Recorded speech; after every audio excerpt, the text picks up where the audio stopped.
Our game for today is Tower of Heaven. It is a retro platformer styled after a lot of early Game Boy games with the color palette and graphical style.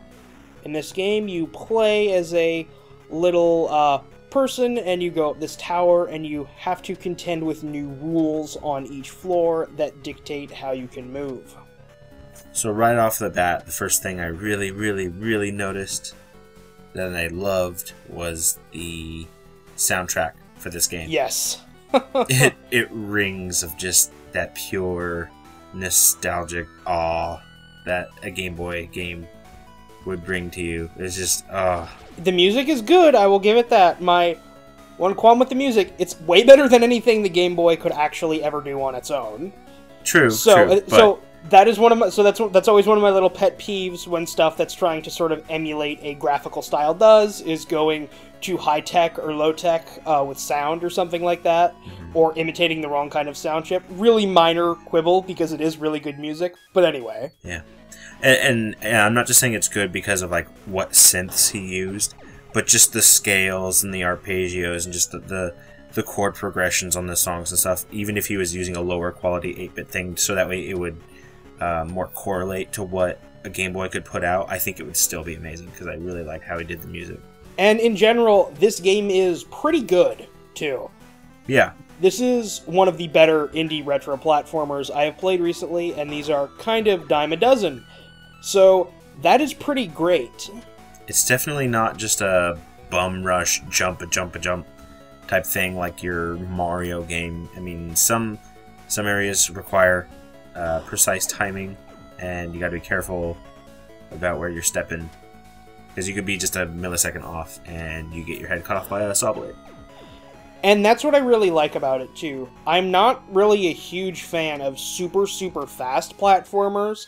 I can play them. I like my precision platforming, and this definitely hits on that nice little itch.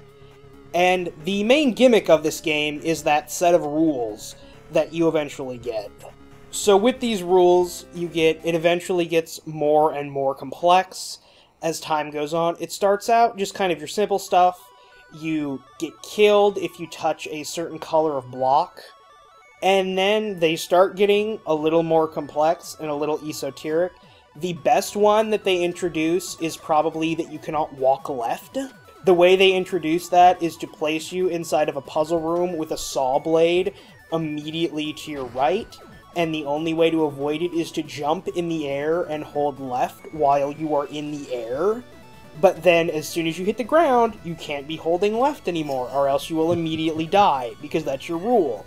And this concept with rules is something that is very good for a shorter game like this, because it is simple, so you can't really have too many of them, and it's not really something you could do with a longer game.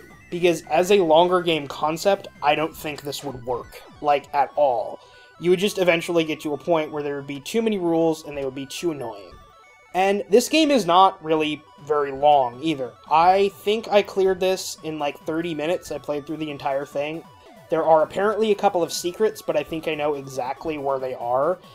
It's kind of like the old, do you choose to go left and right, and the direction you're not supposed to go is where the secret is. So there you have it, folks. Tower of Heaven, free download, platformer on PC, and it's of high quality. I really enjoyed it. Woody did too, so you can trust our word, so go for it.